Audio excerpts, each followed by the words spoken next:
But now we return to the unfinished Senate business of protecting America's border. Welcome back the Republicans' lead negotiator, Oklahoma Senator James Lankford. Senator Lankford, you're very kind to come back. We saw you last week. I mean, there was a Wall Street Journal story yesterday. Don't know if it's true or not, but they said some progress might be in the works. And I want to ask you specifically, I mean, you tell me if there's any progress or not, but specifically, they mentioned a Title 42 type expulsion law, it's being called, like Title 42. So that would allow the government to turn away asylum seekers, turn them away. Now, I would think that's more like remain in Mexico, but maybe you can tell me what the nuances are. There'll be thresholds, numerical thresholds, or maybe they'll be held in detention centers. I don't know. But that's what I read in yesterday's Wall Street Journal. Actually, it was online last night, and it was in today's paper. Is any of that true, Senator Lankford, first of all? So none of it's true till it's actually written down and we can get a chance to be able to pass it around. There's been a lot of ideas that have been laid out, and I would tell you that's been something I've been an advocate for from the very beginning. You don't actually control your border if you're the number of people that come across your border each day is managed by a criminal organization in the Mexican cartels. Right now, Mexican cartels run our border, not the United States of America. I want to turn that back on its head so the United States actually makes decisions who comes over our border, not a criminal organization. So that is one of the ideas. But again, until we actually get agreement, we can write it down, pass it out, everybody can get a chance to see it. Nothing's really settled. So there are some good ideas that we've laid out there. We're waiting to be able to actually get the White House to actually sign a piece of paper and say this is what we're going to do. How's that different, Senator, from Trump's idea, which worked so well for several years, of remain in Mexico? So Remain in Mexico required a bilateral agreement with Mexico that they had to actually agree how they were going to handle, what they were going to do on it. This administration, the Biden administration, actually was forced by the courts to also do Remain in Mexico, but they did it so bulky and so complicated that there was something like 47 people that they actually managed and hundreds of millions of dollars that they spent on the process on it. So my focus is depends on the administration on what you're going to do and how they're going to handle it.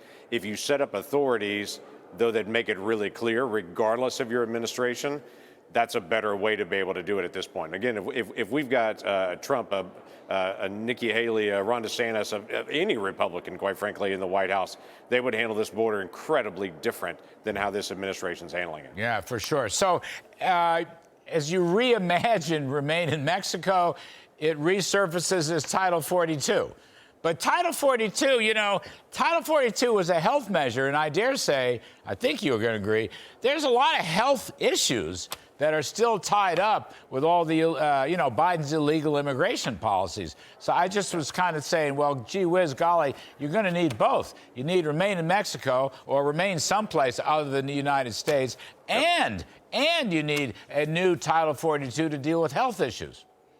Yeah, so this is not a health-related, this is an authority-related. I think that people are comparing it to Title 42 because that's something they're used to, and they actually saw during the pandemic how it actually worked. But it really is, how do you actually control your own border? Yesterday, there were 10,781 people that crossed the border. 9,000 of those were between the ports of entry. There's no way to be able to manage that. Literally thousands of those people were literally fingerprinted, their name was written down, and they were released into the country by the thousands yesterday. That has to stop. That's a national security risk. And if you're outside of Washington, you understand it. If you're inside Washington, you think that border security is a political issue. No one outside the 202 area code thinks this is a political issue. It's a national security issue. And okay, absolutely right.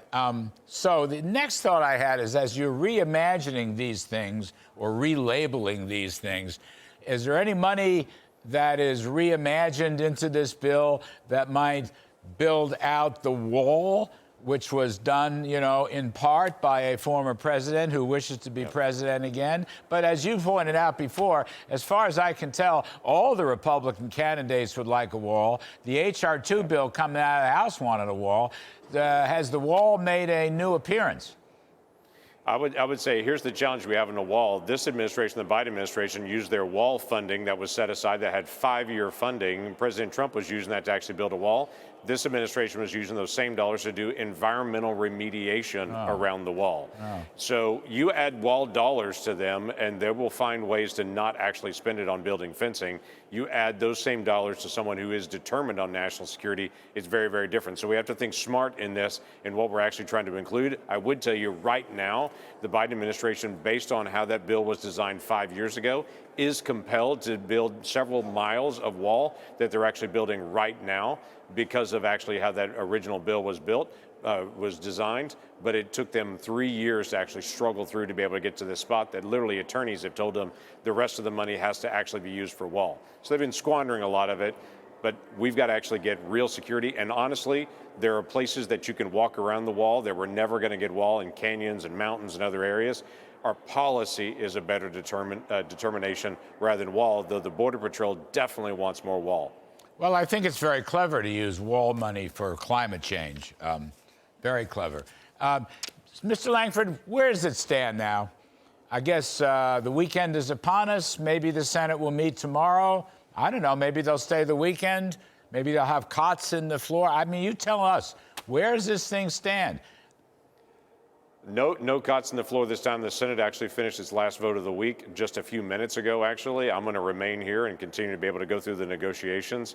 Most of my colleagues are actually heading out. I'm not the only Republican in this negotiation. There's multiple others that are going through. I'm just the tip of the spear in the final negotiation process. But there's Republicans in the House and the Senate that are all giving input as we try to be able to work through this process. We're going to keep working.